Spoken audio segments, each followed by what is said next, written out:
Well, hello there, my friends. How are you all doing?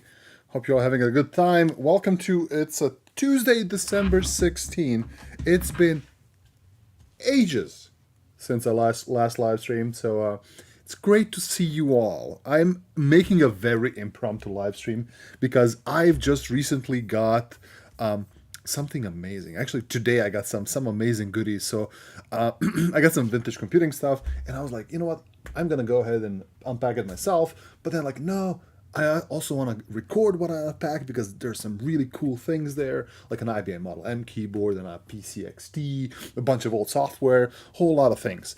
And I'm like, you know what? Let me just live stream it.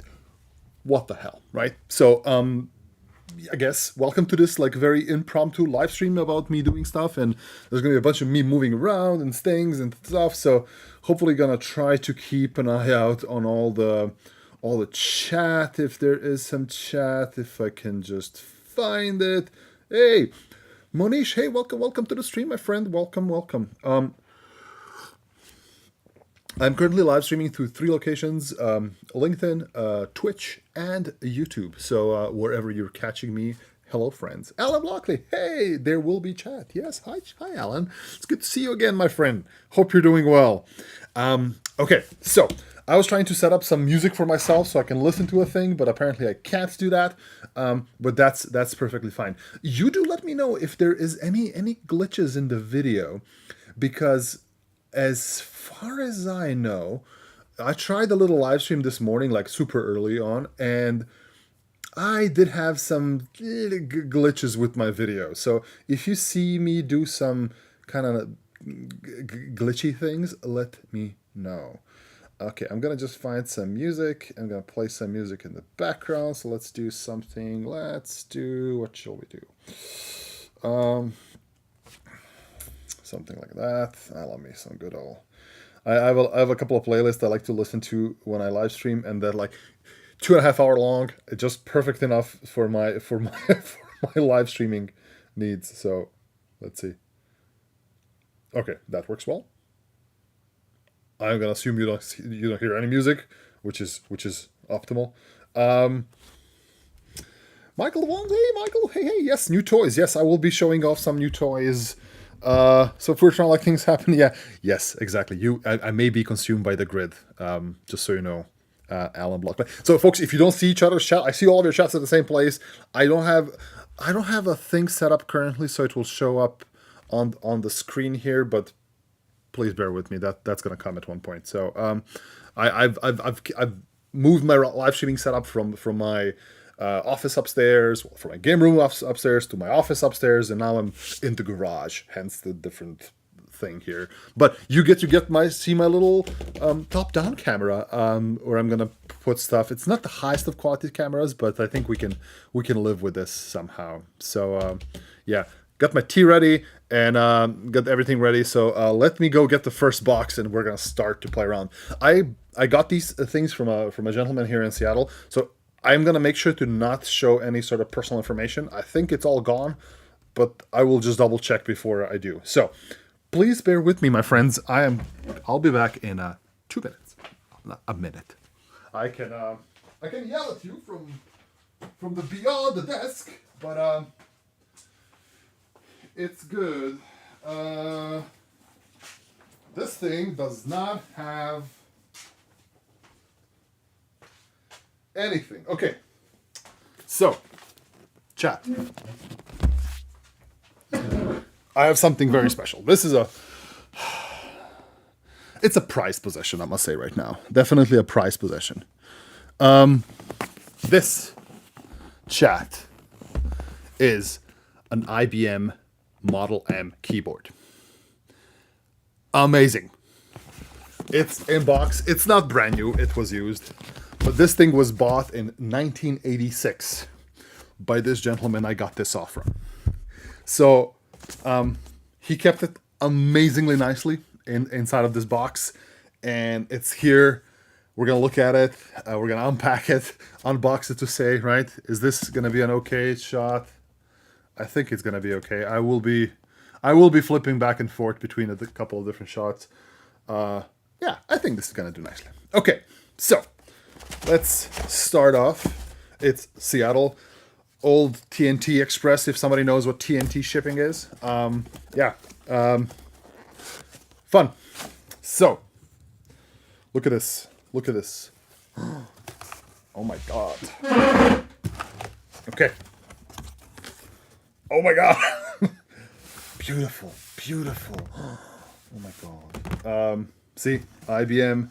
Date 7th of February 1986. I guess you can't see anything, but 7th of February 1986. IBM Model M.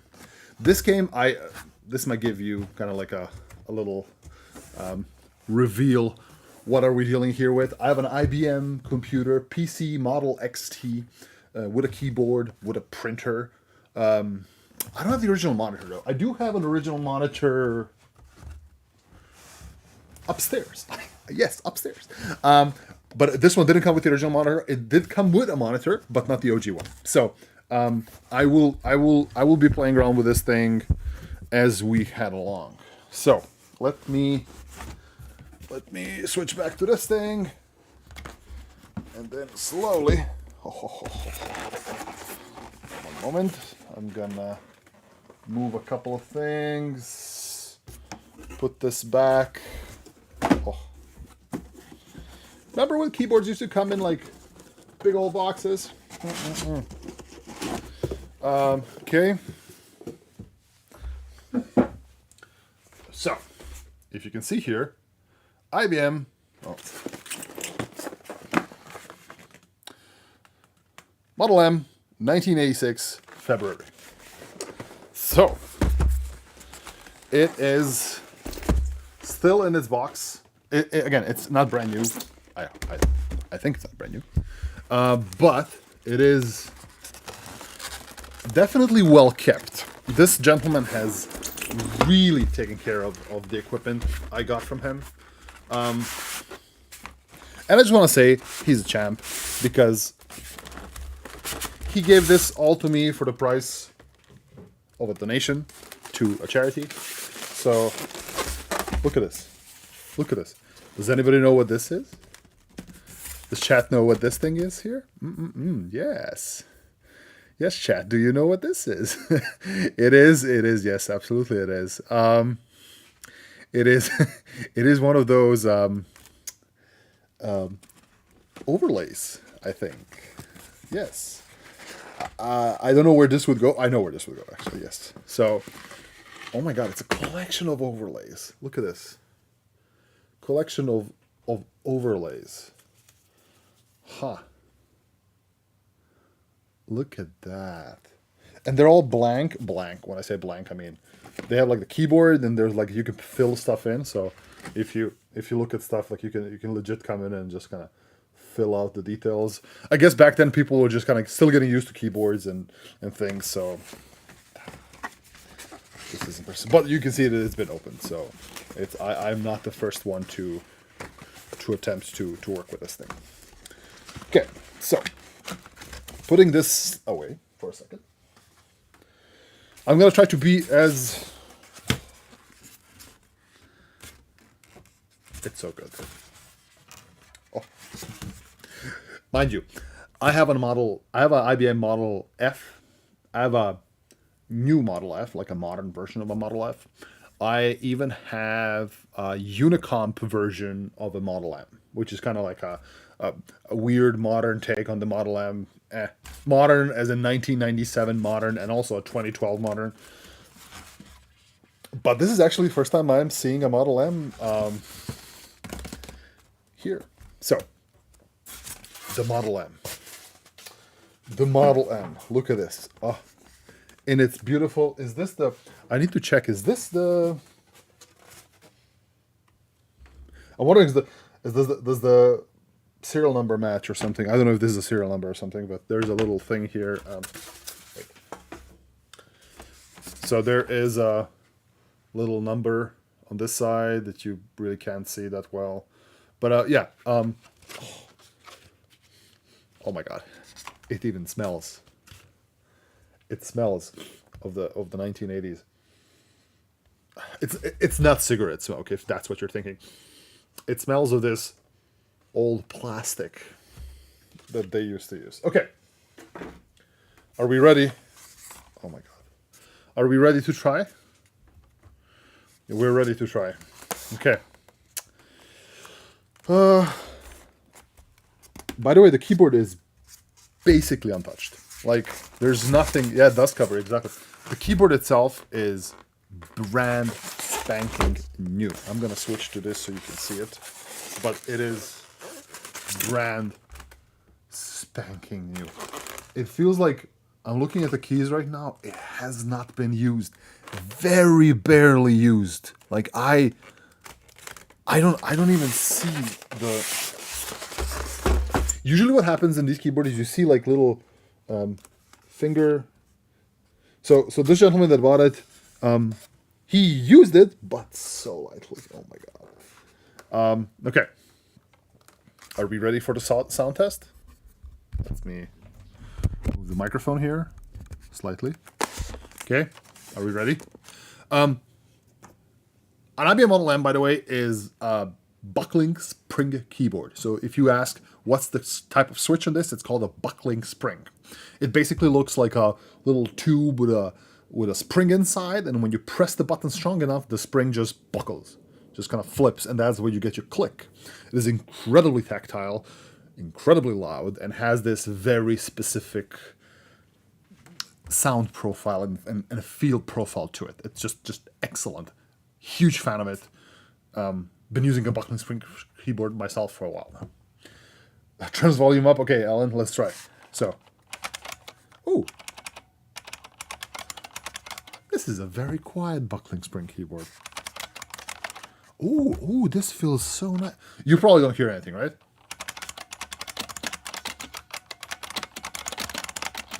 Ooh. This is a nice buckling keyboard. It is slightly different than the one I have at home. So the Model F is way more plinky. Like, it has this plings when you do. This one doesn't, but it's still in its little thing here. So I'm gonna remove it.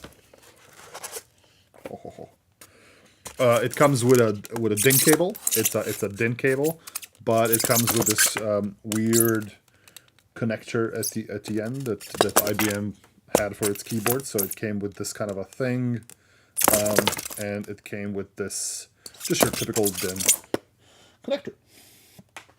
Okay, so it is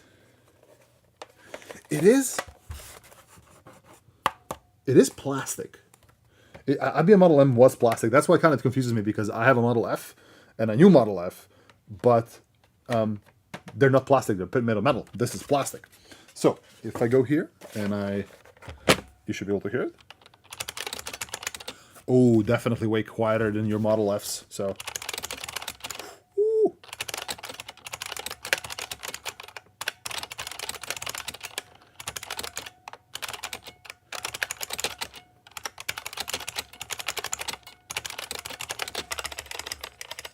Really, really nice.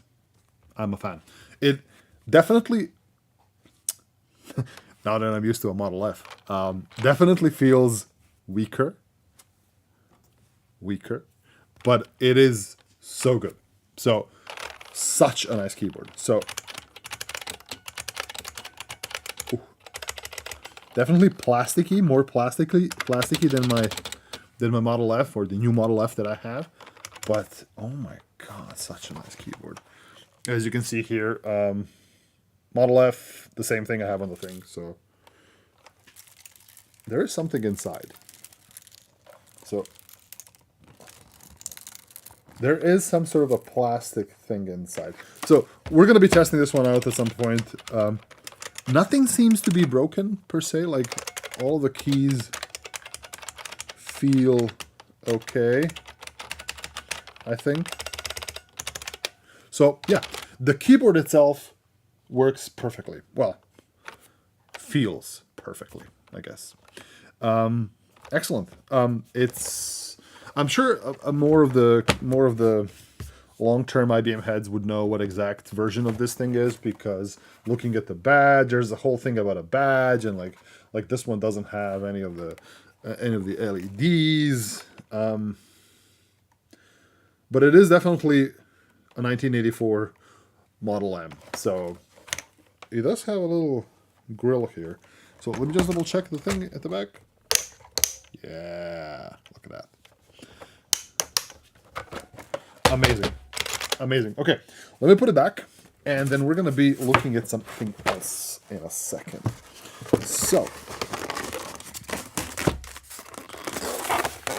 wait, no. Put the cable back first, Darko.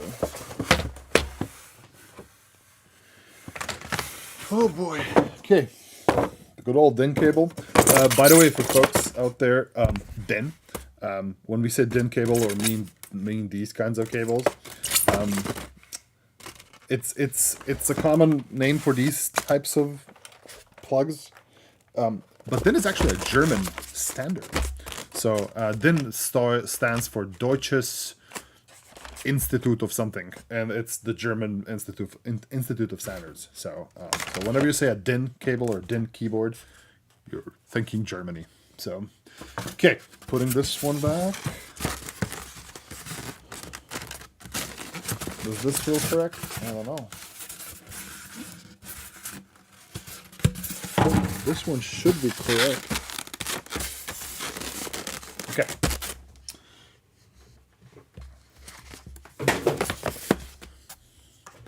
Let's put it all back.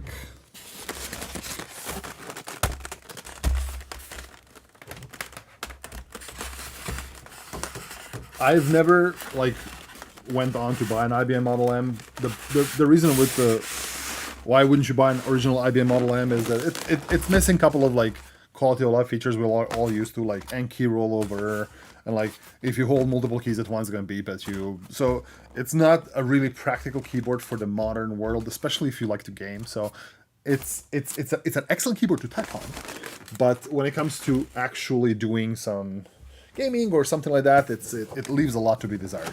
So if you're looking for an IBM Model M-ish experience, get yourself a new Model M. There's a person who does recreations of them, and they're expensive. They're not cheap, not at all.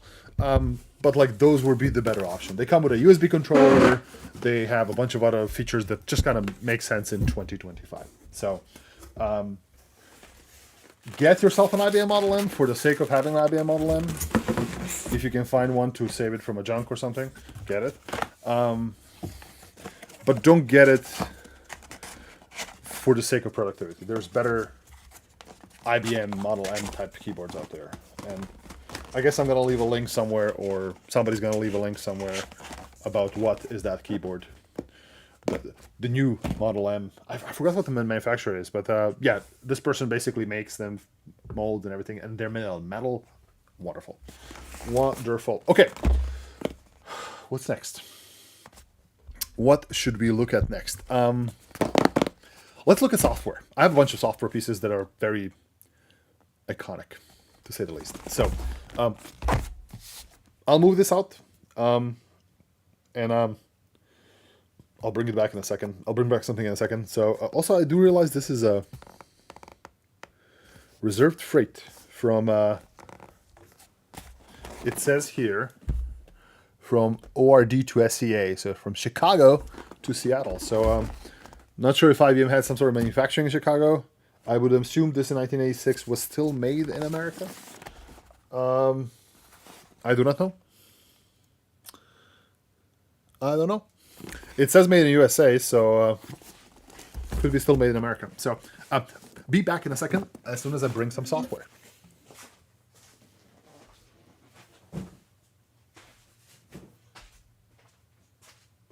Okay. I have a couple of pieces of software we're going to look at.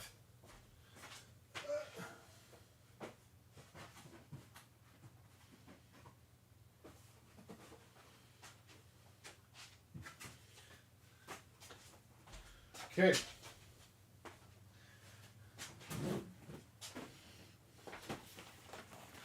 All right. Couple of things we have. And I'm going to go one by one, I guess. Let me just move my computer magazines out of the way. So let's start. First of all, I want to show you something before we start. So I have like all the computer stuff from this person. I want to just make sure before I show anything to you. Yeah, there are some addresses here, so I want to hide. So let's see if I can do this. I think this is doing fine. So look at this. Not sure if you can see it, but I'm gonna have to do definitely a picture of this or a scan of this. But here's the original receipt for this whole thing: an IBM XT, DOS. There's a monitor there as well, but I think they got it upgraded later on to an NEC monitor. But look at that, $2,700 American in 1986. That's a lot of money. And there's a second one here, which I'm trying to hide. There's a second one here that basically shows additional stuff like a new monitor and EGA card, a mouse, and it was also 1,500 buckaroos. So yeah, a lot of money. A lot of money back then, and I'm gonna assume it's a lot of money even today. I wonder how much that is. Like what is that? 1,500 plus 2,700. That is 3,500. For $4,200 for a whole complete PC set in 1986. How much is $4,200 American?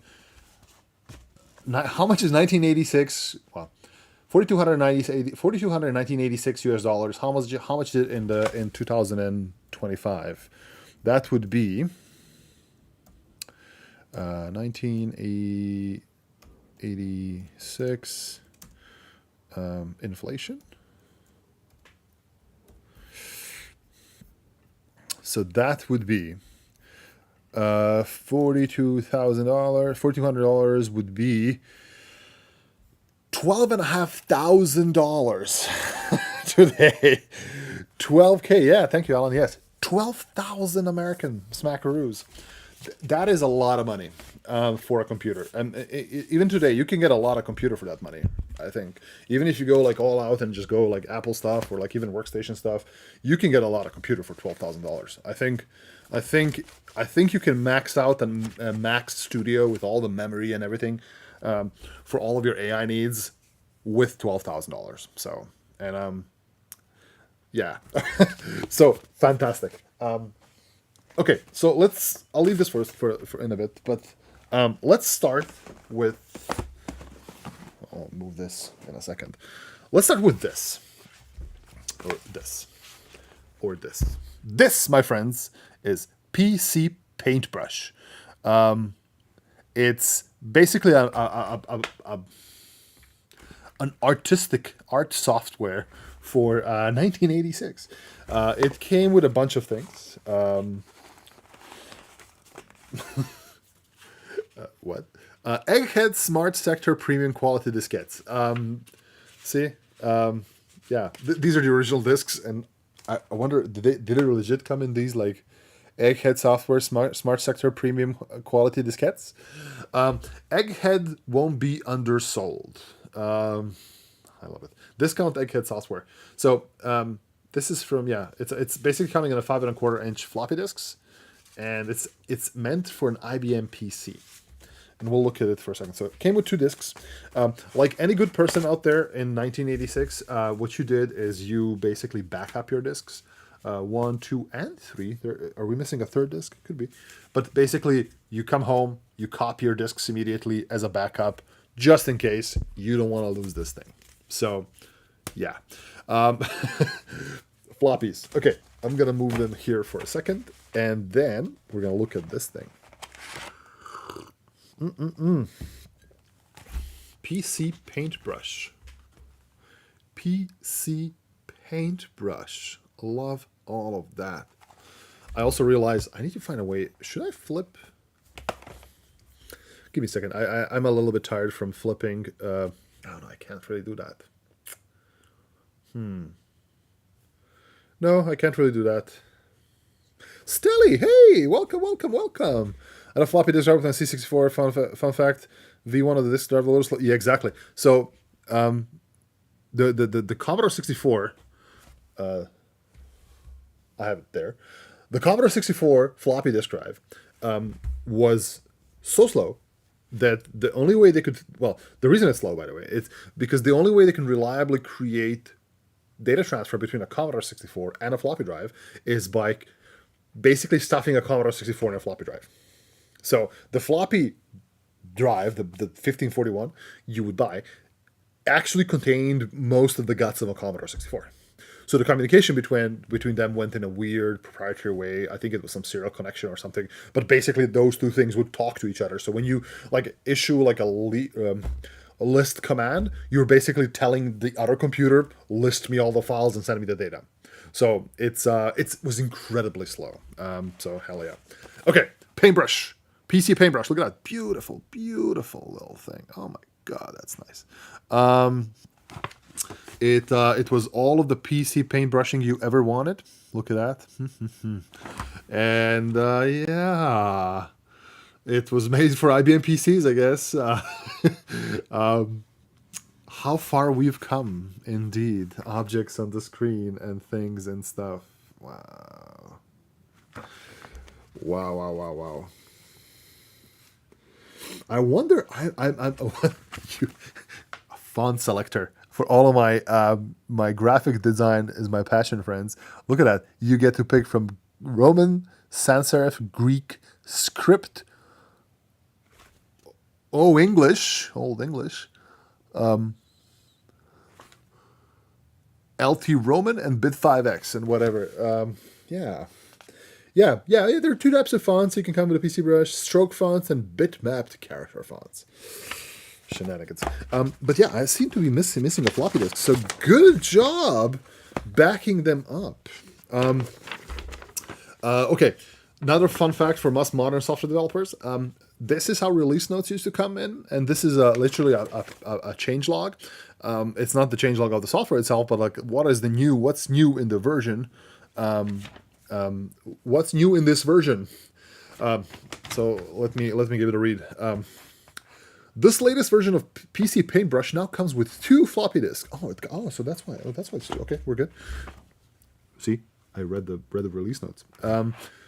Labeled Disk 1 and Disk 2 mouse system disks. These disks include version 2.8, which supports an IBM Enhanced Graphics, so EGA, and Plantronics display, 4 colors, and the AT&T Display Enhancement Board.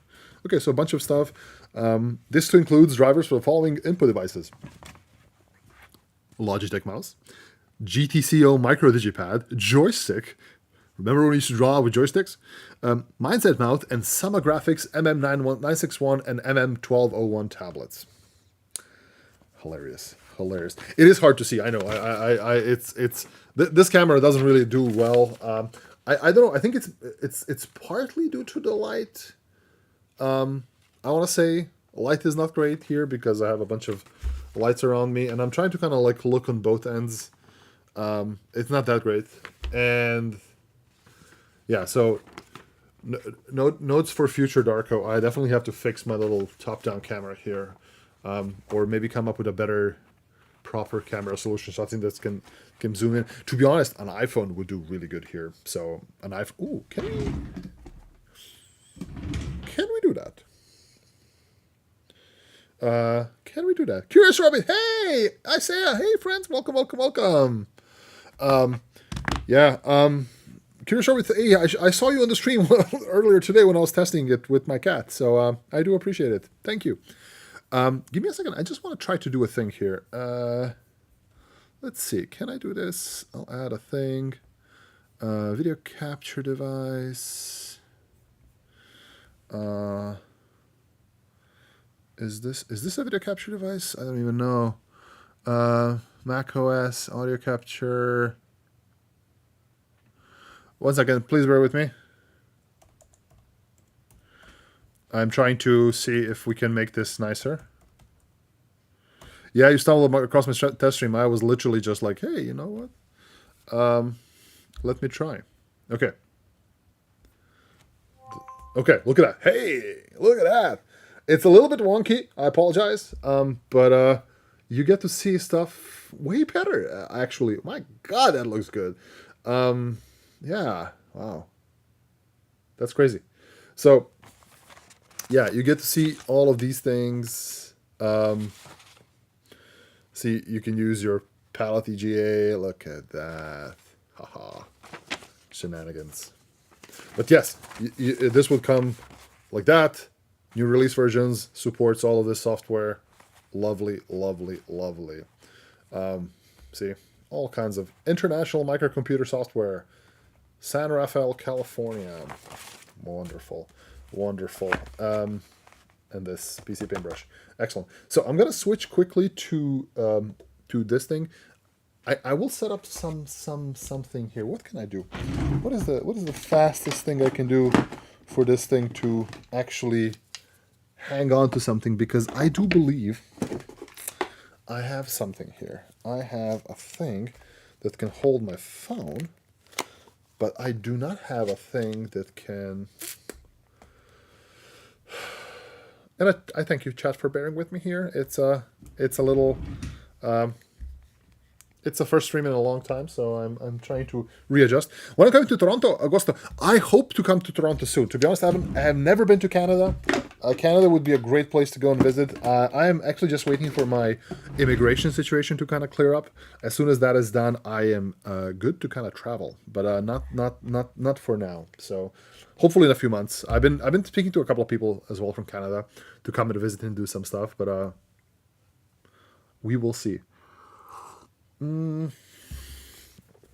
me see if I can jerry rig something here quickly, so you get to see my little video thing better. Do I have something?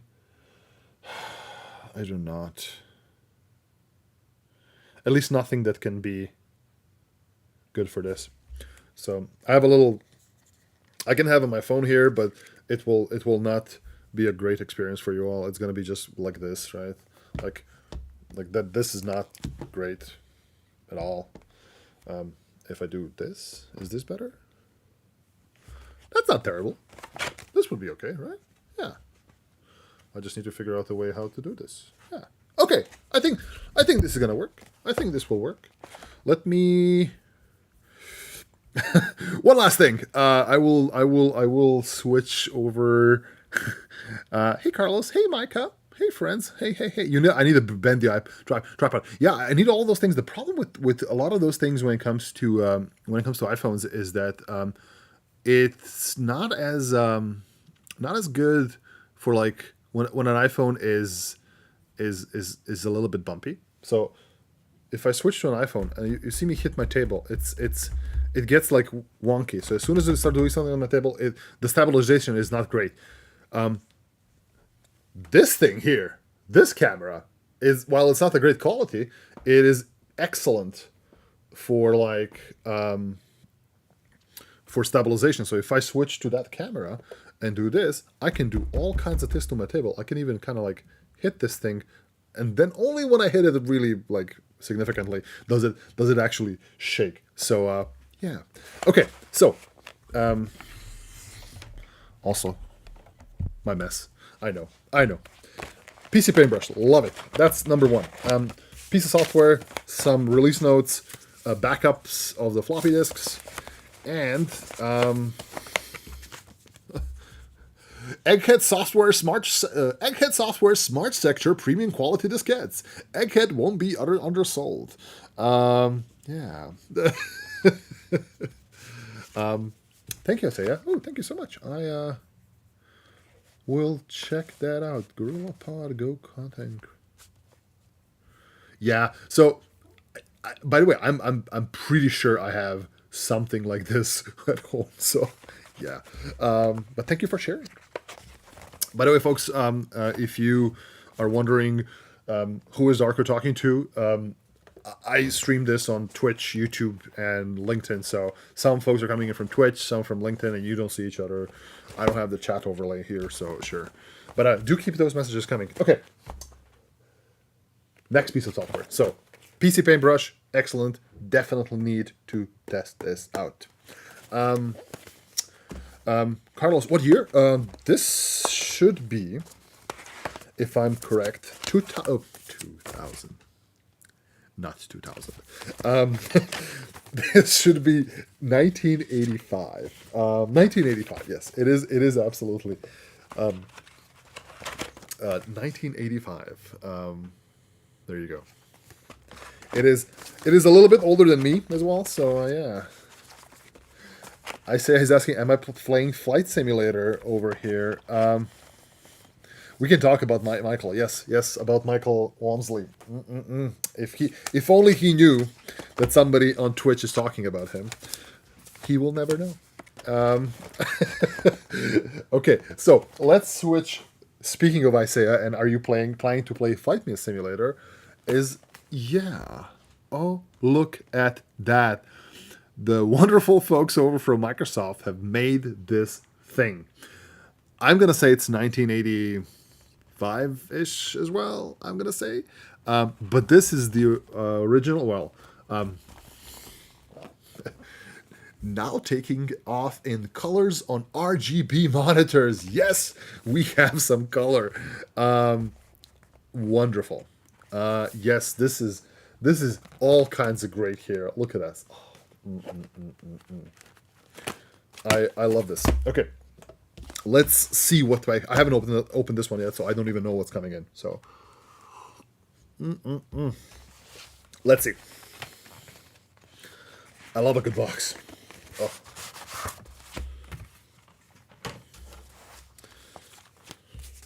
Just double checking. There's nothing here that can incriminate people. Nope. Okay, good.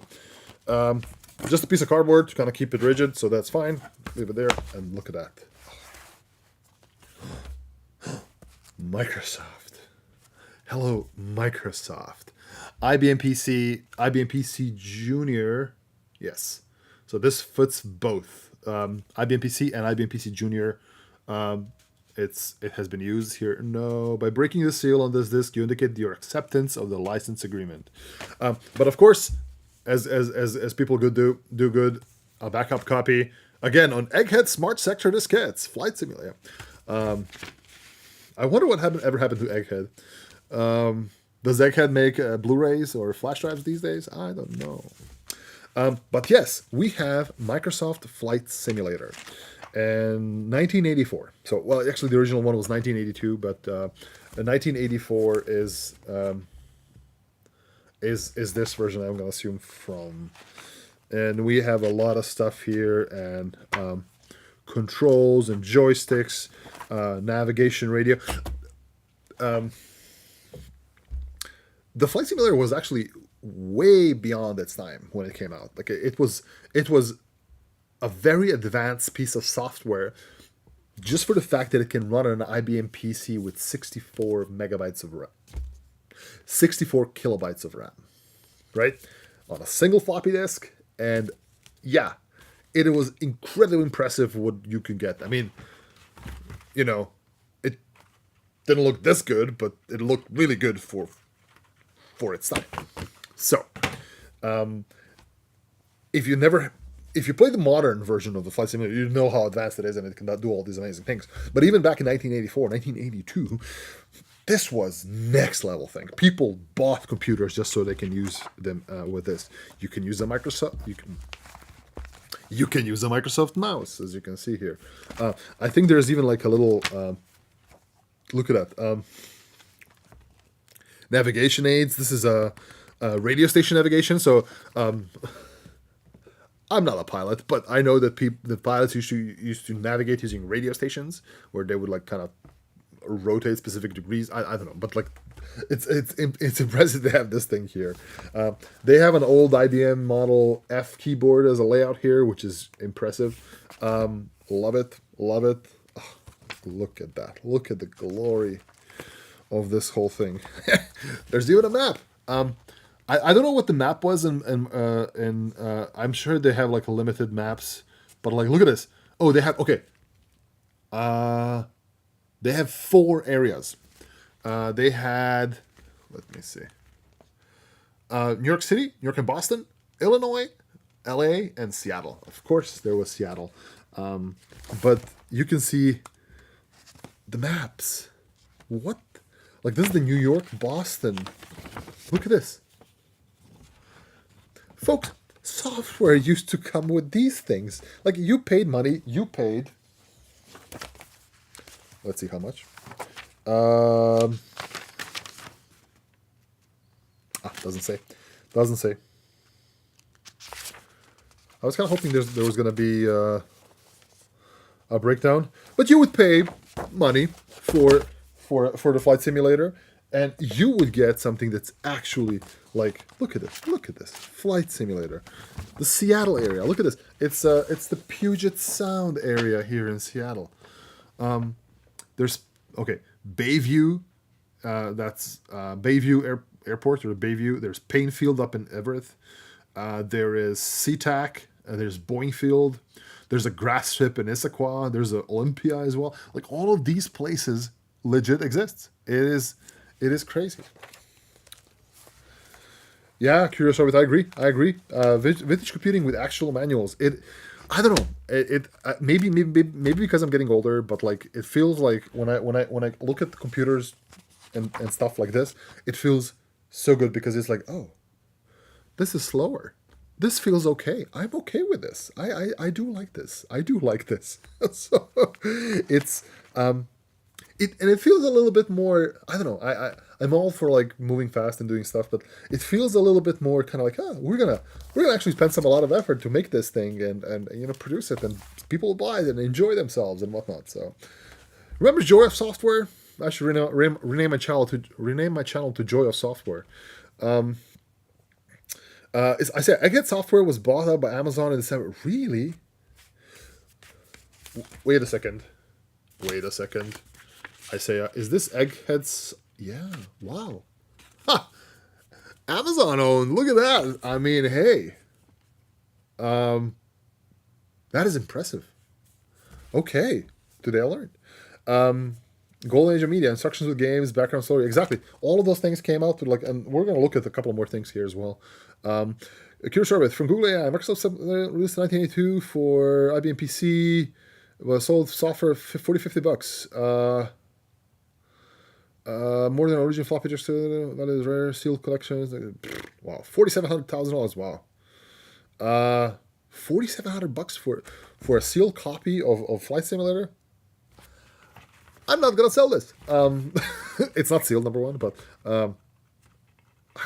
what would this cost? I don't know, maybe. The only time I would sell it if it was for charity, but that's about it. So, and look at that. Ha! Okay. How do you report bugs today, right? You yell it to a GitHub issue. Well, kids, the GitHub issues of my day. You fill this out, you rip it off, and then you mail it into Microsoft, I guess, or send to PO Box 666 and hope for the best. Yeah, I mean, I can complain about Microsoft Flight Simulator and just take it up to Bellevue, and say, yeah. Oh, by the way, I think this is before they moved to Redmond. This is when they were still in Bellevue. Bellevue is a town here in the Puget Sound area. Bellevue, Redmond, Seattle are like the biggest places.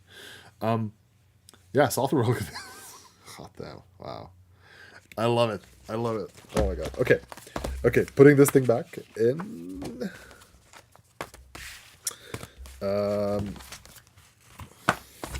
Let's pack it up.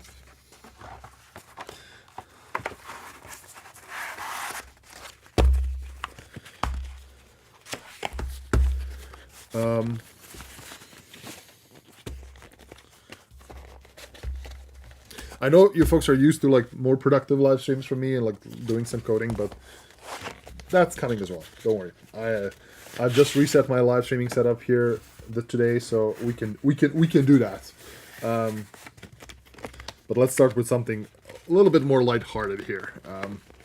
I'm actually on vacation, PTO. I'm taking PTO for the next couple weeks, and I'm gonna live stream a little bit more. software report.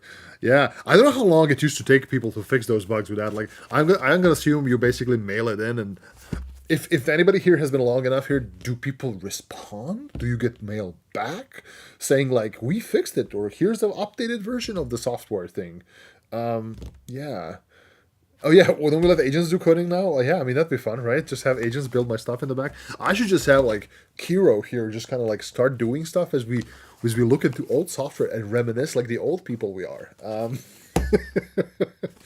But okay, let's move on from Microsoft Flight Simulator. Shall we stay on theme? Shall we stay in the world of Seattle, Bellevue, companies that produced software like that? Let's do it. I wonder if we can rip a copy of Flight Simulator original. I'm sure you could. Okay. Does anybody know what this is? Has anybody caught a peek? I will. Is there a thing? Okay. Is there anybody there to guess what this is? It came in a blue box.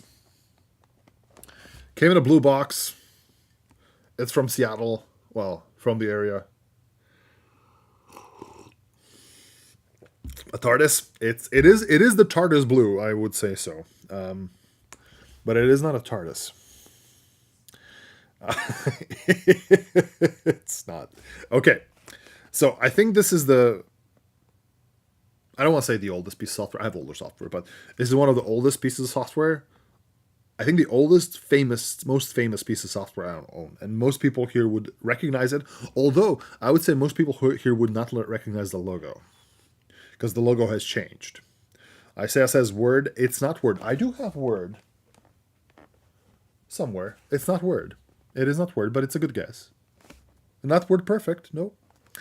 It is, I even have Word Perfect in a box somewhere upstairs. But it is Windows. The Windows. The original Microsoft Windows. This is where it all began. Look at this beauty. Oh my God. Microsoft Windows operating environment. Ha! For IBM computers and 100% compatibles.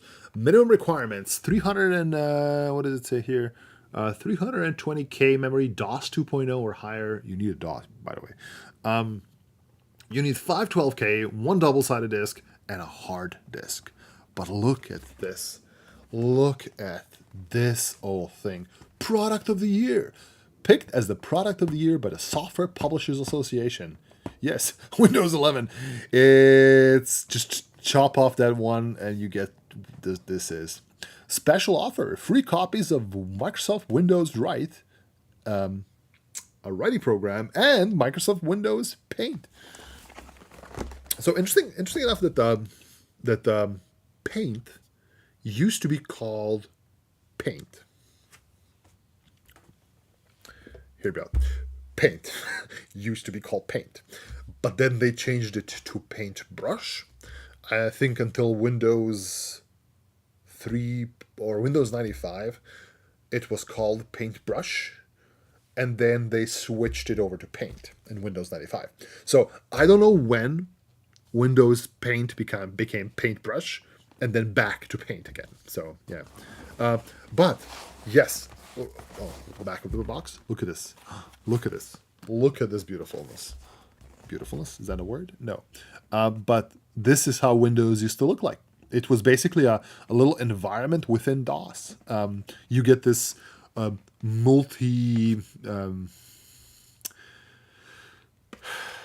the word? Multitasking, yes, that's the word. Back then, you couldn't it was harder to do multitasking. It wasn't just kind of built into DOS. You just ran a single piece of software at a time.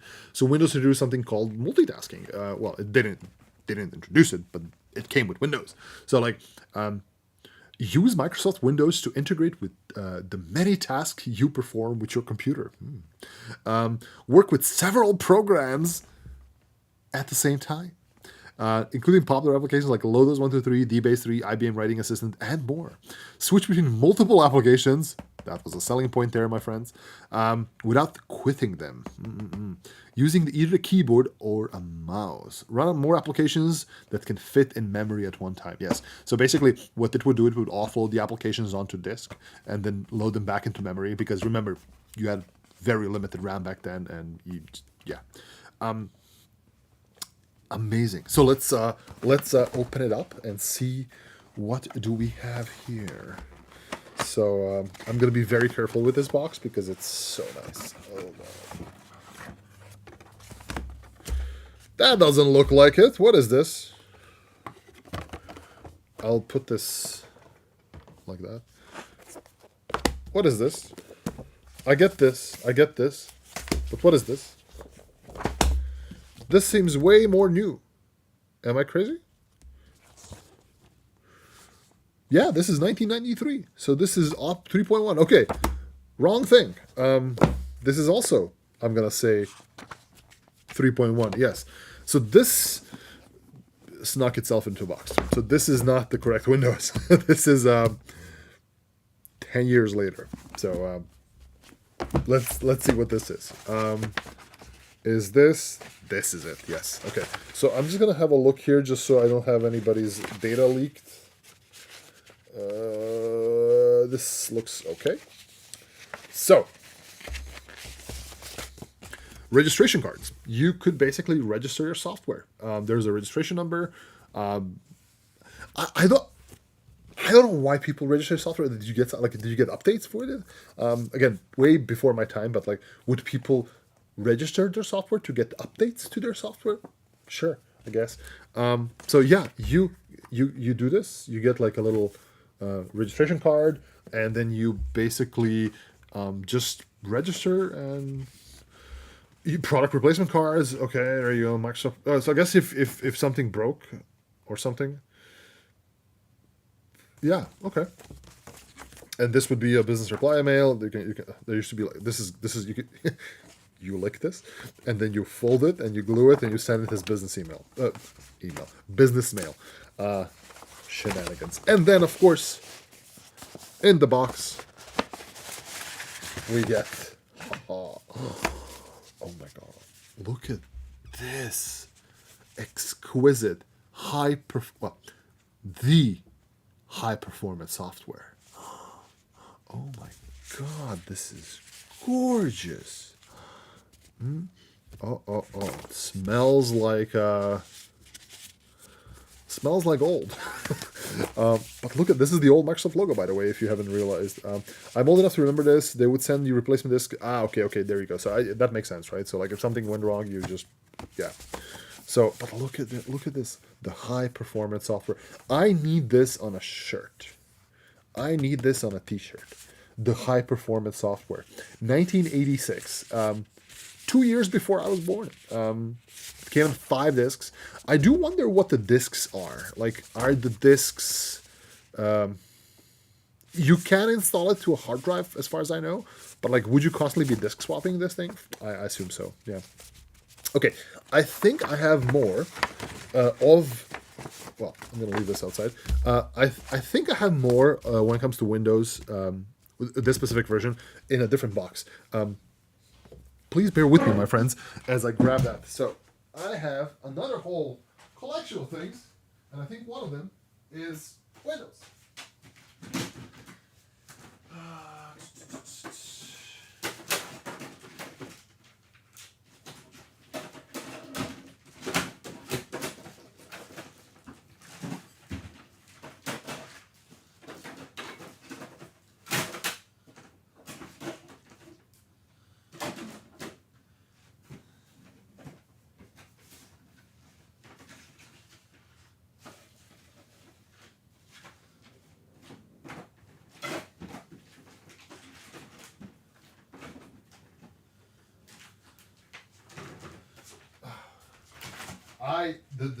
The level of care this software has been taken care of is impeccable.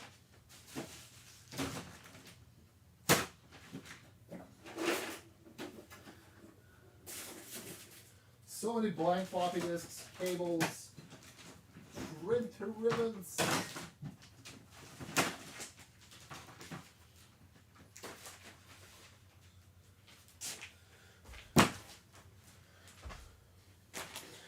Okay. Okay, friends. Yes. I have some stuff here.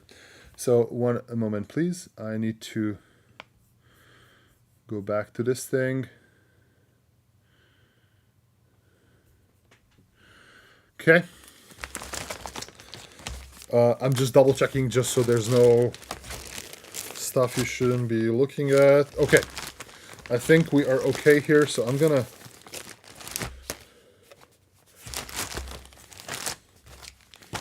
do a bit of thing. Okay. So, another Microsoft thing.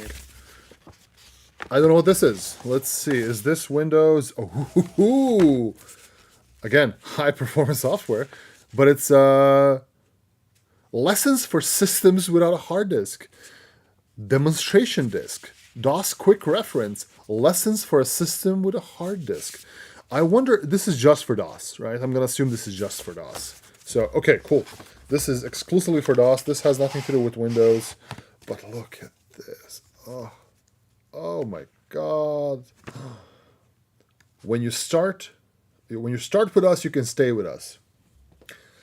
I know a lot of Microsoft shops that really follow that thing to the T. Oh my God. I was rummaging. I have a whole box full of things, so yeah. Hopefully that was fun. But my God, the guide to Microsoft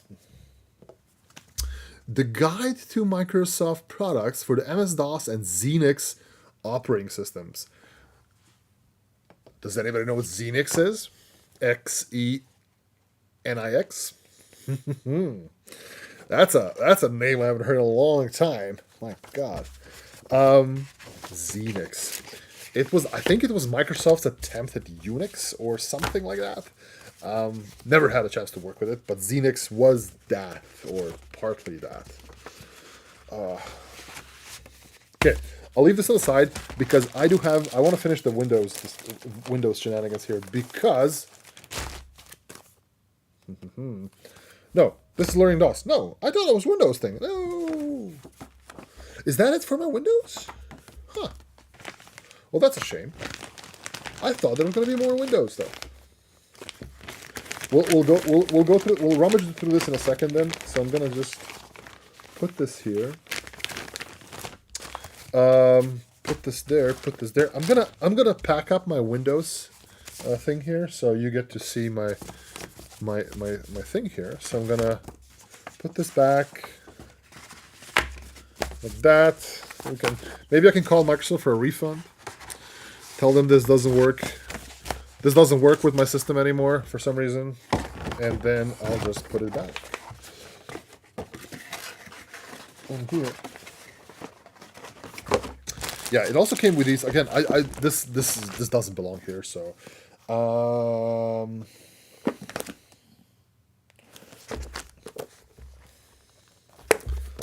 I'll keep them here just for the time being, but I will have to find these things a new home.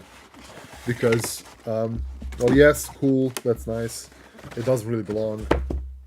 Doesn't really belong in this box, so sure.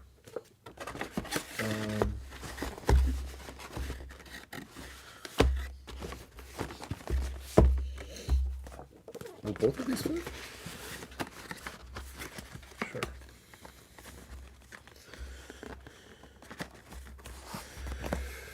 Oh boy.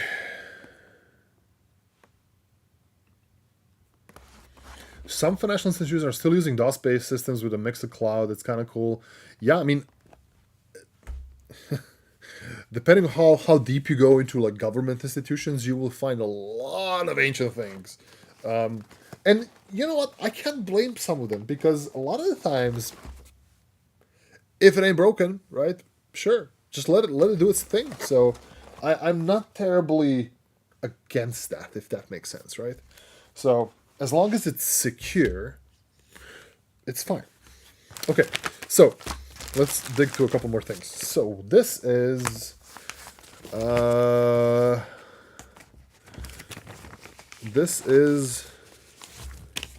I don't know what this is. It's something.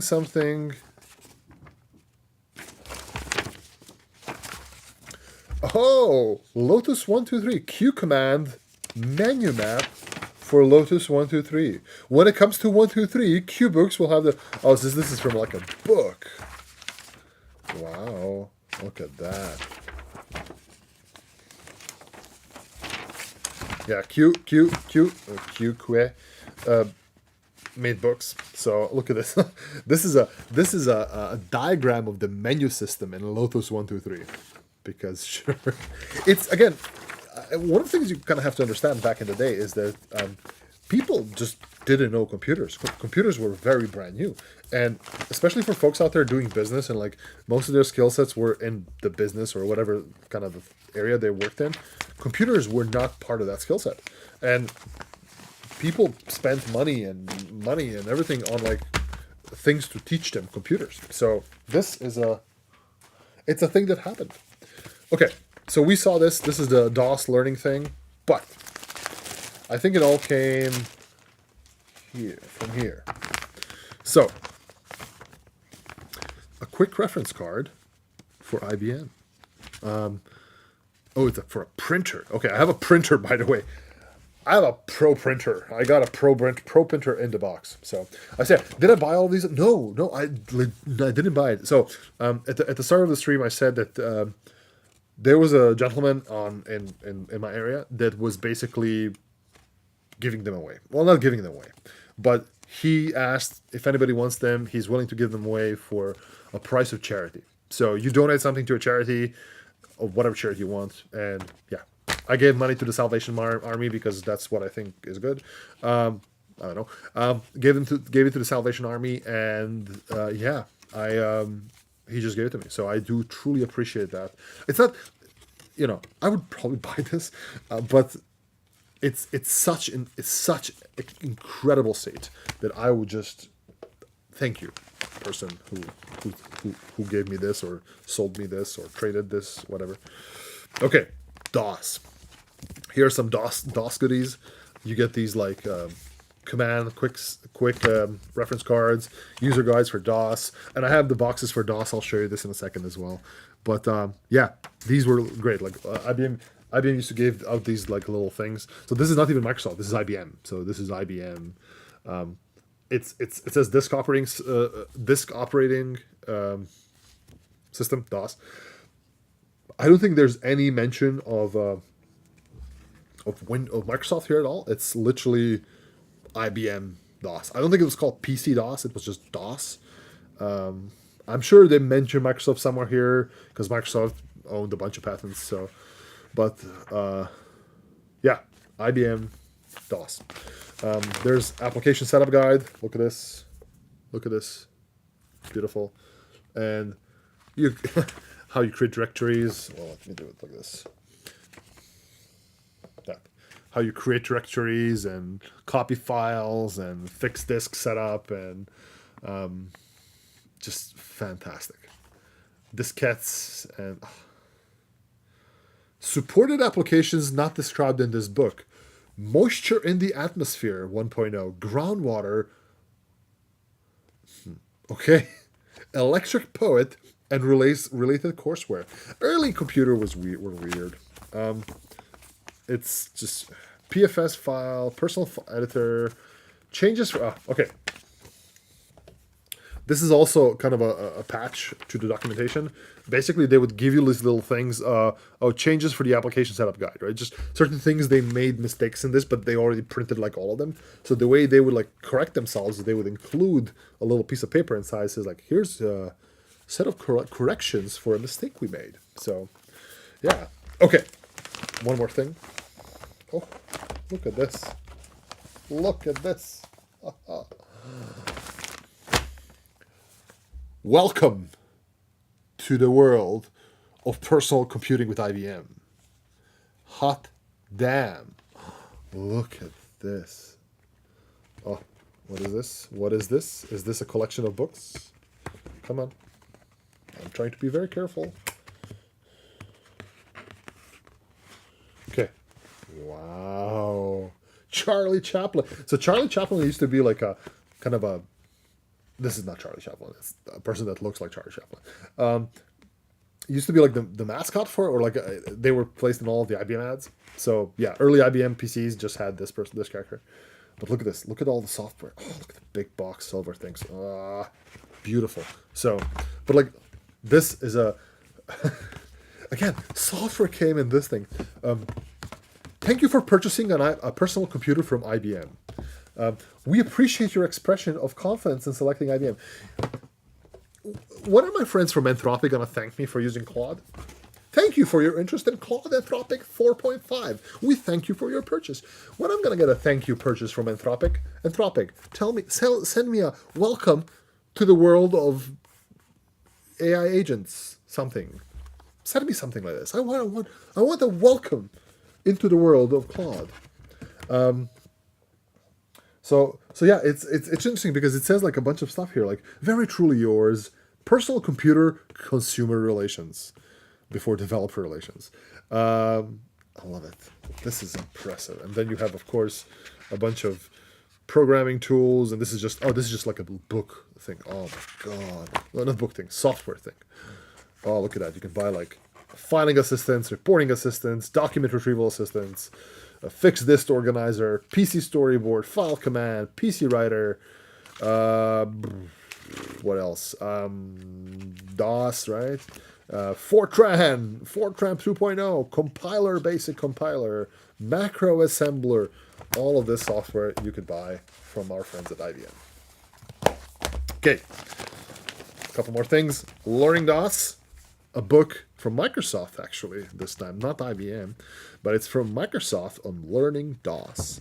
And again, you will see a lot of these things with the old computers because people were learning stuff back then, right? And like, here's a file system hierarchy or path hierarchy, and F1 keys and filters and pipes and autoexec.bat. Yeah, I say thank you so much. I appreciate it. Yes, it is late for you on the East Coast, so thank you so much for popping in. I appreciate all of you folks being here. So I get this is a very impromptu live stream, so thank you. I do appreciate you all being here. It has been a good long time since I live streamed anything properly. So it's really great seeing folks around here. Okay. Just gonna check if this thing is still on. Am I still live streaming? I think I am. Oh yeah, yes, I am. I'm just looking if there's a live stream happening on my Twitch still. Not Twitch, yes, but okay, LinkedIn is still going on. Okay, going strong. Yeah, good. Excellent. So bring it back. I will be doing more live streams. Again, I'm gonna be off work for the next couple of weeks. I'm probably gonna be live streaming daily, or I don't know, as often as I can. So stay tuned. Cool. Learning DOS. We definitely need to learn DOS. But look at this beautiful book. Oh, booklet, I guess. And then of course we have backup floppies, DOS sampler disk, demonstration disk, DOS quick reference, learning DOS, and lessons for systems with a hard disk. So I think these are all the copies from this box here. So, which is again very prudent back in the day. Make a backup copy because floppy disks go bad. Whenever the cat lets me. Yeah, this morning I tried the live stream, and I think Curious Orbit was here, and I tried the live stream, and the cat was just here. So I actually had to close the door to the garage so the cat wouldn't be a cat. Okay, let me put these things back. And I have a couple more pieces of software we're going to look at. And maybe we can get into opening up the IBM PC. Why not? We should try. I wanted to do it on camera anyway, so I'm gonna just probably open it here. And if you're gonna miss the live stream, sure, there's gonna be a recording of it anyway. So, okay, putting this thing back. Software is back, and okay, last thing. Let's look at some games. Well, we saw a game, but let's look at something else. It's Pinball Wizard from Accolade. our friends over at Accolade Software made a pinball game, and I think this was for the early IBM PC. As you can see here, the XT, AT, and so the early ones are the Tandy 1000s. So these ones, this is a very early. It was your favorite, really? There you go. There was a lot of great pinball software, like Pinball Dreams and everything, but that came so much later. But yeah, this one was from Accolade. New 1988 offers. My God. 2 T-shirt offers. I wonder if I can call them in and... oh, God. We're going to look at this in a second. But look at it. Adjustment manual. Adjustment manual. Yeah. Oh, my God. 64K IBM, color graphics, monitor adapter, adjustment. Do I have a floppy disk? Of course I have a floppy disk. Here is the original Pinball Wizard by Accolade. Is there a backup copy? There is no backup copy. I am surprised there's no backup copy. But yes, but these floppy disks are really impeccable. Really good, high quality.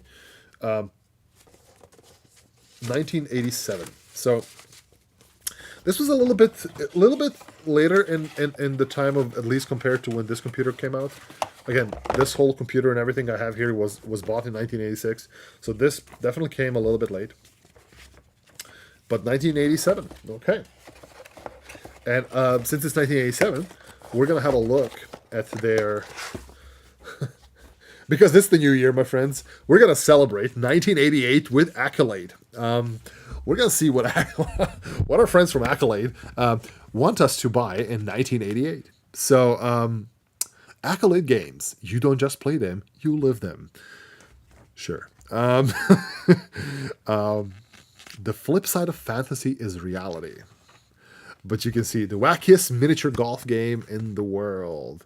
Mini Putt by Accolade. Experience mankind's greatest space adventure in Apollo 18 from Accolade. For the Commodore 64, 128, and the Amiga. Card Sharks let you shuffle the games and the players. You get to play, I guess, some sort of weird poker. The Train, a daring escape behind enemy lines. It seems to be some sort of a World War II. Yeah, August 1944. The Germans stranglehold is slipping. So, relieve the... Okay, this is going to be Power at Sea. So this was, I think, before like Silent Hunter, like a submarine thing. Yeah, this is like old simulation. Accolade was not very known for simulation, but this is what they were known for. So if you know Accolade, you know them for Test Drive. Test Drive is the original Test Drive. My God. That I remember as a kid seeing like Test Drive, not this one, but like a newer one. I was blown away. I thought Test Drive was like the biggest, baddest game in the world. 4th and Inches. I guess that's football or American football. The Graphics Studio, Amiga, Apple IIgs. This is not even for the PC. There's the Pinball. And of course, Hardball and Ace of Aces. Look at that. I mean, look at, I'll be honest. Accolade Animal. I would buy this. I would wear this today. Damn. I bet you somebody made this t-shirt somewhere. So, I wonder who owns Accolade these days. You can, it's $9.95 for a t-shirt plus $2 for shipping. But yeah, please allow 4 to 6 weeks for delivery. Yeah. Foreign items must be payable in US dollars by international money order, and delivery may take up to 3 months. Oh, how long have we gone from like? I mean, yeah, exactly. It is like legit looks like it looks cool now. Like this type of shirt. Like, I'm not sure if you can properly see it, but like Accolade Animal on a white T-shirt. Come on, this is what the cool kids wear these days. So, okay. I'm gonna move some of my software now. I'm gonna move the software, and I'm gonna go and bring in the PC. and we're gonna try to unpack the PC. The PC is big, so I have no idea, but we're all in this together, I think. So I have a little. It's a monitor thing. I don't want. That doesn't really matter. But I'm gonna take all of these pieces of software, that, and move them slowly somewhere so I don't damage them. Okay. A little bit of tea. I'm gonna have to move my my microphone and everything else so we can do stuff. Okay. One moment, please. Oh, also, a brand new, untouched DOS 3.1 wrapper. So this came for like big box things. So look at this beauty. This is a t-shirt.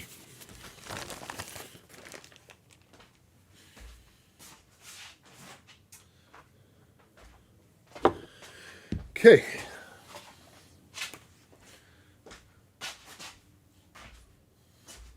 I'm gonna double check if I have some incriminating information.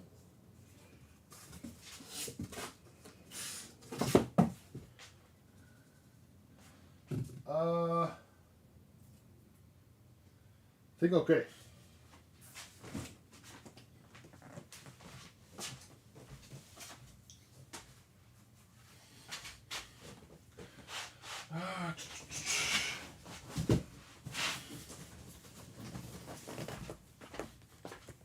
This, my friends, is the IBM PC. It is not the original IBM PC. The original was the IBM AT. This is the XT. Slightly better, slightly more powerful than the AT. So I think the difference between an XT and an AT and XT was a hard disk drive. And I think that's it. This is before the 286, so it's still ancient. But yes, look at this in its box. Wonderful. Okay, let's see if I can do. Is it good? Okay. Sure. Okay. Oh my god. Checklist stuff things. Look at that. IBM Technical Directory. Books, reference materials, soft 1988. Oh my god. We're gonna look at this thing, yes. We're gonna look at this thing in a second, so I'm gonna move it here. But look, the original 1986 phone. Disgusting. All kinds of disgusting. I wonder why we stopped using phone. I get like why we started using styrofoam, but why phone?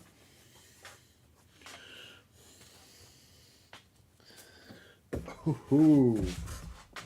Okay, and it's missing a hard drive, and that's fine, because the gentleman told me he got rid of the hard drive. Okay, there's nothing here, so I'm going to move this box.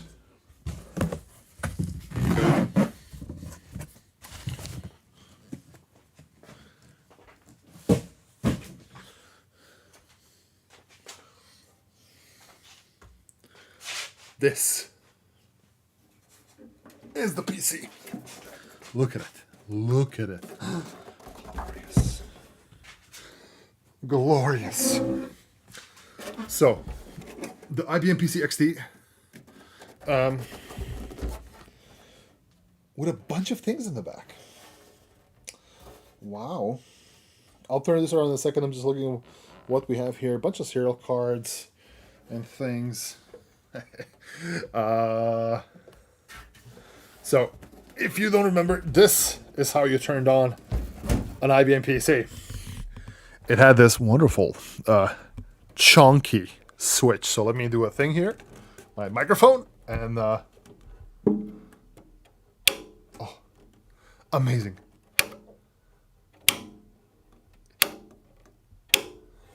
Basically, yeah, that's how thing used to be. You just flip a big old switch. Let me see if I can disassemble this, because I do want to show you inside. It's the system from the outside looks incredibly clean. 5160, so it's not a 5150, it's a 5160. 5150 is the original IBM AT. 5160 is the XT. IBM Armonk, New York, made in the USA. So, yeah. Okay, so I need a screwdriver.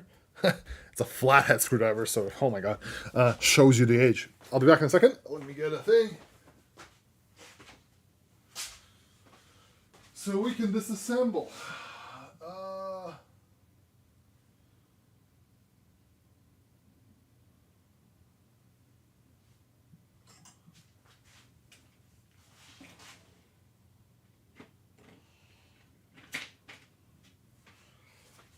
Okay.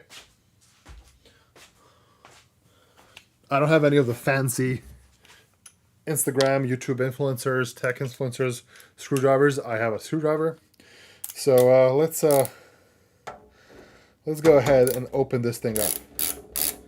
It is definitely impeccable. Oh, the cleanliness of this computer. I do hate the flathead screwdrivers. Screws. I think they're again not great. Phillips head are not great as well, sure, but I don't know. Flathead screws are not very practical to work with. Okay.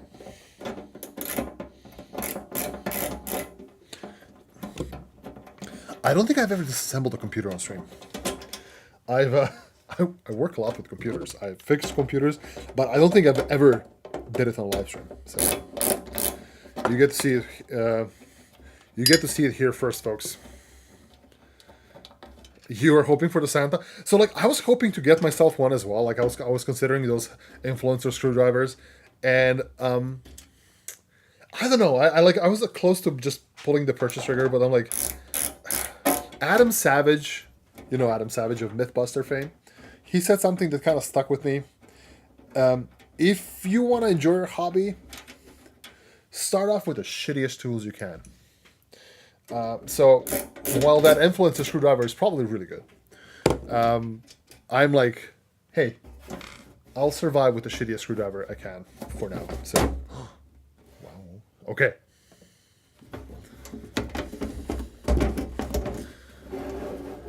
Wow. Wait a second. I think I need some room. I need some room. I need some room. Oh, yes. By the way, IBM PC XT, just so you all know, this is all made from metal. It's really nice. It's really cool. By the way, folks, this thing is built like a tank. So it's just made all metal. It's all made from very heavy metal. I'm actually going to take my phone and show it to you like this. So that's the power supply, right? The power supply. Big, huge thing. Just like bonk. I don't know. Pen for size, right? Really big. And it can only do like 100 watts or something. Like, so we went far in like, you know, how much power can we push from power supplies these days? I think this is like 100 watts. No, actually, no. It's 400 watts. Still. Super massive for just 400 watts. But look at how clean it is, right? Look at the cleanliness of this beautiful thing. The gentleman has removed the hard drive, which I get. It was their personal hard drive. It was a hard drive. And they removed the hard drive because, you know, they didn't want the data to leak, which is fair. I actually have a few of the IBM hard drives here.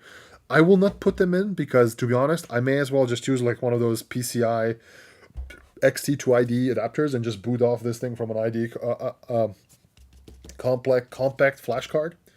But look at this. Look at all of these things. That's a floppy drive, by the way. That thing is a floppy drive. It has a single floppy disk drive. It is. Can I guess the? Can I gauge who is the manufacturer?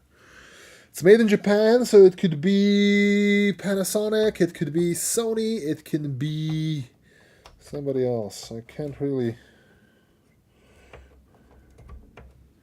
Can we guess who it is? It has a bunch of NEC chips, but that doesn't really Hitachi chips.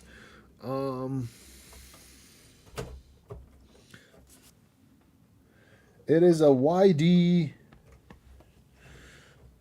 something something. It is made for IBM, so it's not like an off-the-shelf thing. It is made specifically for IBM, so it could be just an IBM thing, made in Japan. Let's remove one of the cards. I won't go full on out and remove everything, but I just want to show you a couple of things. This thing had like an ISA bus, which is kind of was a big deal for back then, and all of these cards kind of did a thing. And when you would buy an IBM PC initially, it wouldn't come with all of these things. It came with certain cards. But for example, this thing I think is a serial adapter. This is a card that is, it's an async card. That looks like a serial port. So I'm going to say it's a serial adapter. Look at this old school. Like, you know, it's an old piece of technology when the little solder thing is kind of like bulging here. You see, like it's not bad, it's great, but it just bulges like that because of the old solder techniques. So, but yeah, perfectly good card. And you can see that, like, it's a little bit of a prototype, like everything back in the day. Like, a lot of these, like, little pins you can just plug into and stuff, I guess.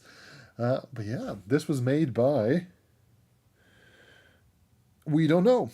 I'm going to guess IBM. Yeah, I'm going to just say it's IBM. There's nothing on it that would indicate differently, but the chips are from a 1984 at least. 1985. Yeah, okay. There's a Hewlett-Packard chip here, so... But that doesn't tell us anything. There's one thing here you need to see. That's a beautiful little chip there. I can actually go ahead and check what thing is this made by? I don't know. YD580. YD580. YD580. YD580. Floppy. YD580 would be. It's an IBM YD580. Okay, it's an IBM drive. There you go. So even though it was made by somebody for IBM, cool. I want to show you something. Okay, let's see if we can do this. Do you see that? Do you see that? What is that? That's an AMD chip.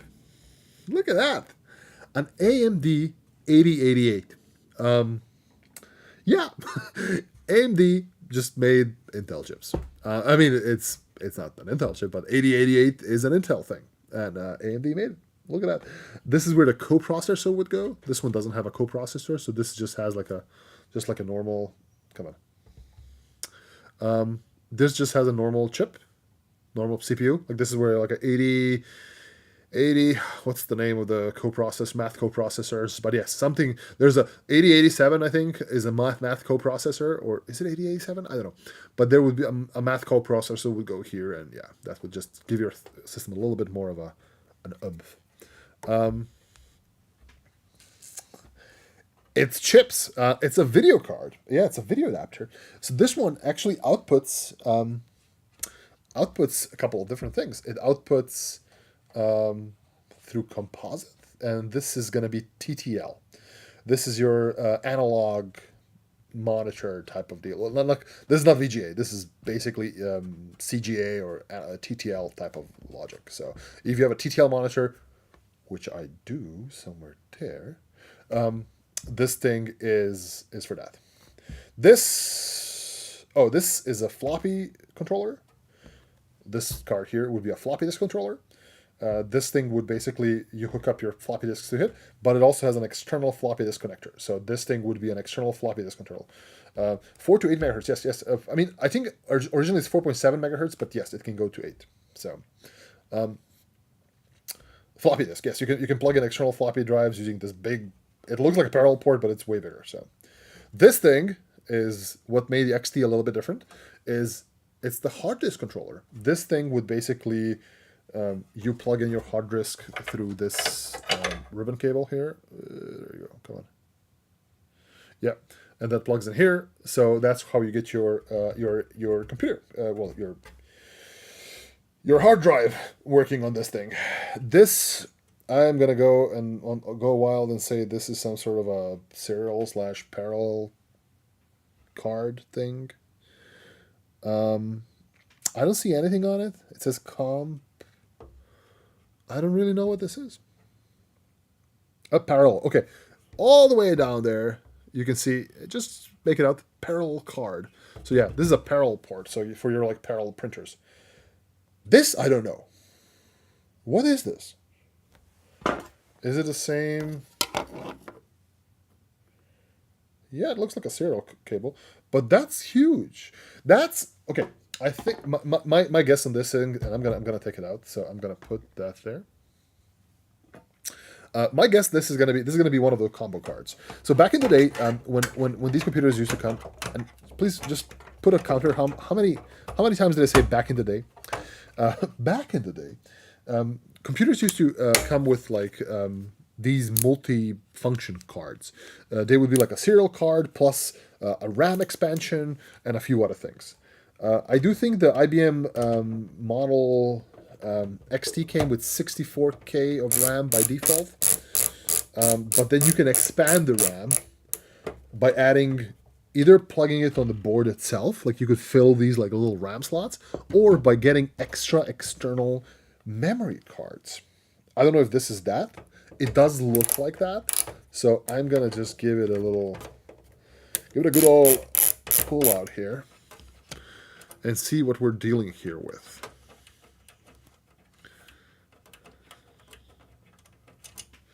Okay, are we ready? Oh, come on, you can do it. Okay, it's called a quad board. A quad board. So here's what I think we have here. We have this. It's a battery. It's a Varta battery. I'm gonna have to be very careful of this and just probably take it out. It does say Safetronic. The biggest problem with Varta batteries, not these ones, but Varta batteries in this generation is they would just leak. This one doesn't seem to have a leak. It seems to be very good, but I'm still not trusting it. So I may find a way to replace this thing.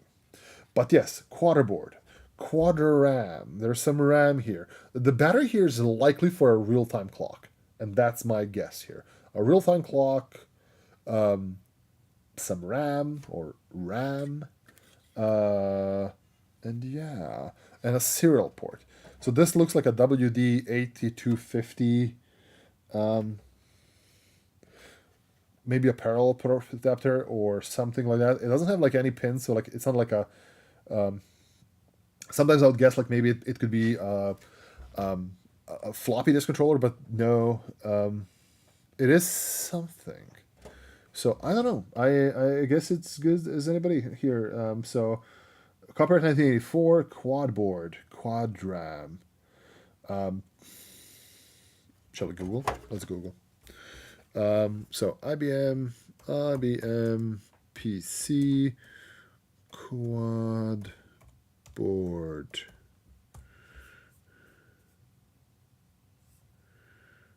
Okay. Somebody posted it. It's similar to mine. It is similar to mine. I'm looking at it online. I can't show you this, unfortunately. I'm just looking to the side. Old RAM, DRAM, 384K quad thing. I see there's a bunch of chips here that you can kind of plug in. and they can go out somewhere else. Yeah, it's a enhancement product. So it's RAM, sure, 384 kilobytes of RAM. Is this just RAM? Yeah, I guess so. Uh, is there anything else to this thing?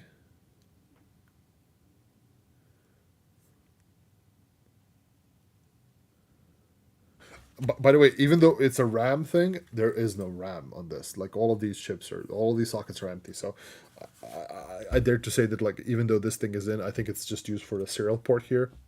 And the gentleman did have a mouse come with this thing, so it could be used for like a mouse.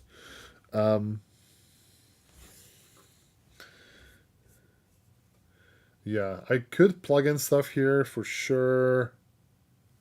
Yeah, they have a picture of not the exact same one, but a very similar one to this. Several models, DRAM chip sockets. Um, yeah, so this is just a RAM board. Okay. Well, how about them RAM prices, right? So I guess that's fine. Oh, before I close it off, I want to show you one more thing.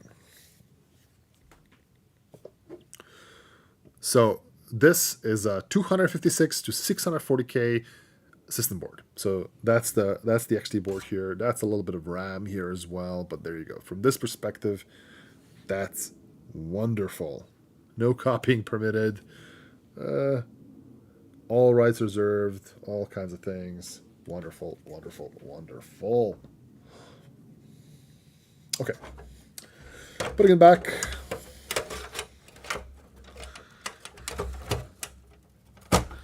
Oh, and by the way, chat, I've recorded all this as well, both on Twitch and locally.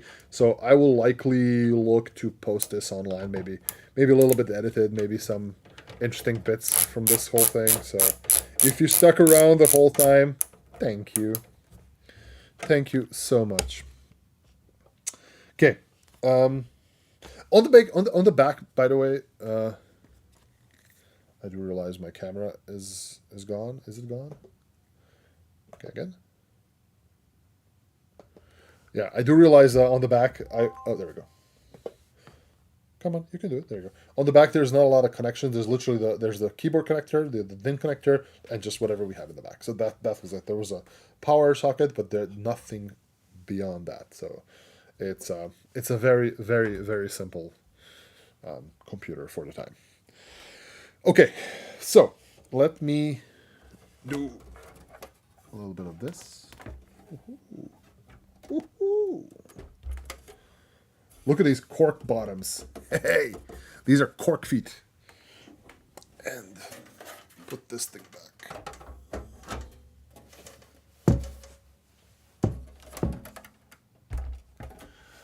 Okay.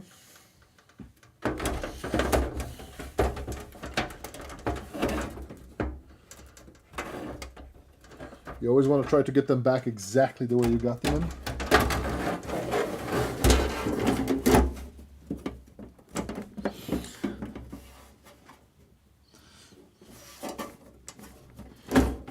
I don't think that's it, Chief.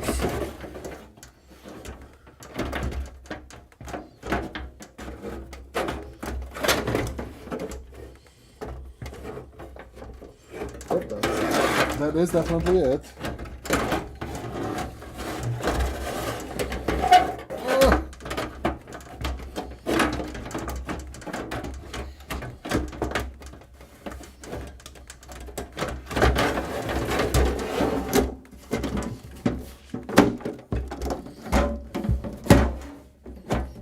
Okay. Curious Orbit, thank you so much, my friend. Thank you so much for showing up today and this morning as well. Have a good night and say hi to Canada for me. I hope it's not terribly snowy. Or I hope it is, actually. I do want some snow.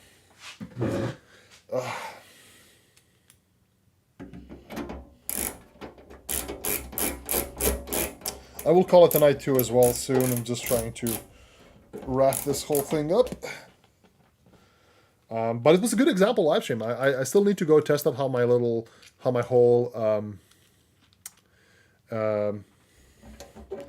coding experience from here will look like. But I think it's going to be fine as well. So I just need to set up my other computer on this side. So, but I do appreciate you all being here. Definitely need to spend more time live streaming. I miss it terribly.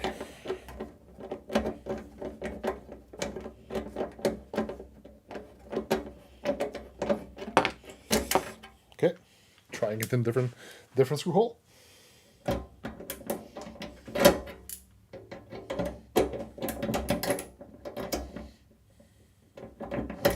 One of the reasons I dislike the flathead screws is because they're super hard to like position in initially. Once you get them in, like they're good to work with, I guess. But I don't know. They're a little bit more robust than the Phillips head, but still not great. It's harder to strip these, if anything. I don't know what's the correct screw type. I keep kind of like thinking about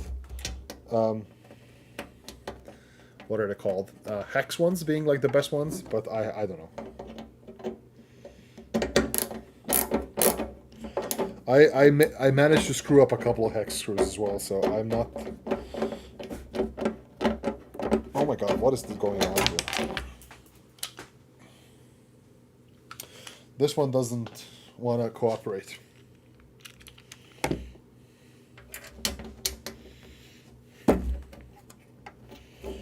Yeah, this screw hole is screwed.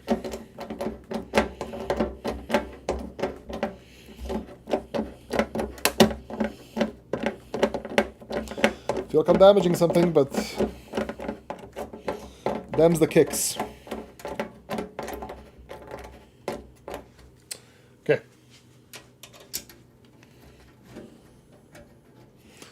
It's impressive how well this thing is in what kind of a good condition this thing is. It's just thank you, person who has built this. I do not who has kept this for all these years. So okay, I'm gonna move this away, and I think we're gonna wrap up. I want to show you one more thing before I wrap up, and that is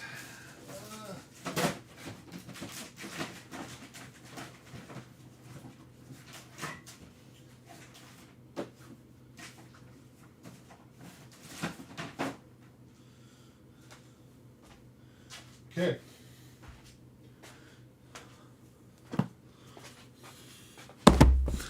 One more thing that came with this whole thing was this. Look at that. This is how software came in. These beautiful binders and boxes and everything to, of course, the floppy disks coming here. Look at that. Supplemental programs and all kinds of things. Just wonderful. Look at this. There's one more here. It's a reference library. It's Guide to Operations, Personal XT. I think. Yeah, look at that. Oh, there's the quad RAM. Nice. Okay, so we can actually learn what the quad RAM is. Intelligence Systems Company. Okay, quad RAM. What is quad RAM? Where's quad RAM?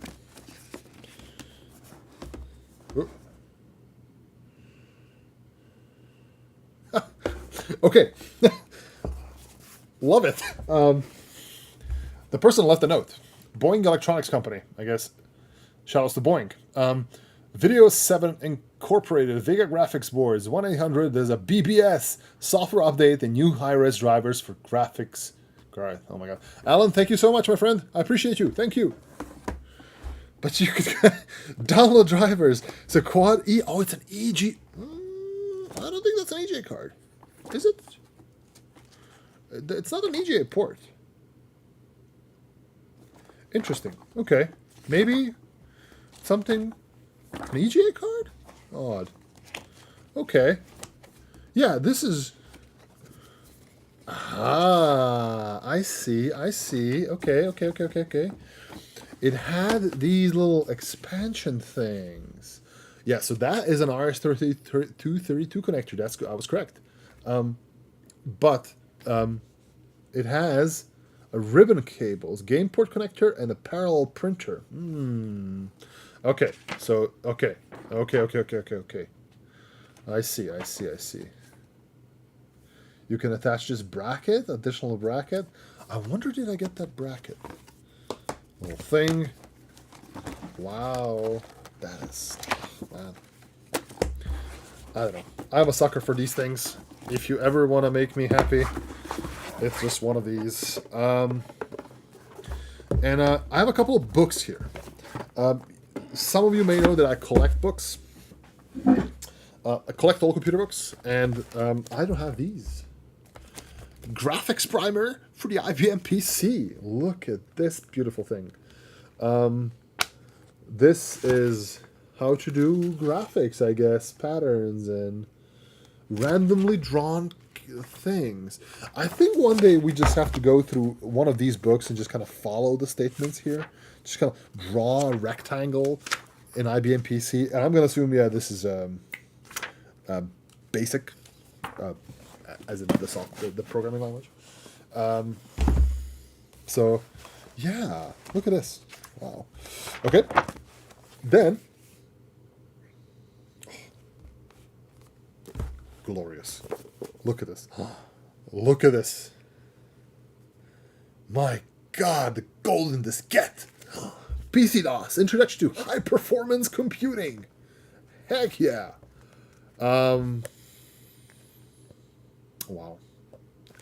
Impressive. Beautiful book. And lastly, I'll look, okay. Nobody's name here. By Borland, SuperKey. What is SuperKey? SuperKey is file security and keyboard enhancement that works like magic. Okay, I'm gonna say this is some sort of a memory resident program that creates macros. Yeah, macros. So interesting. Wow.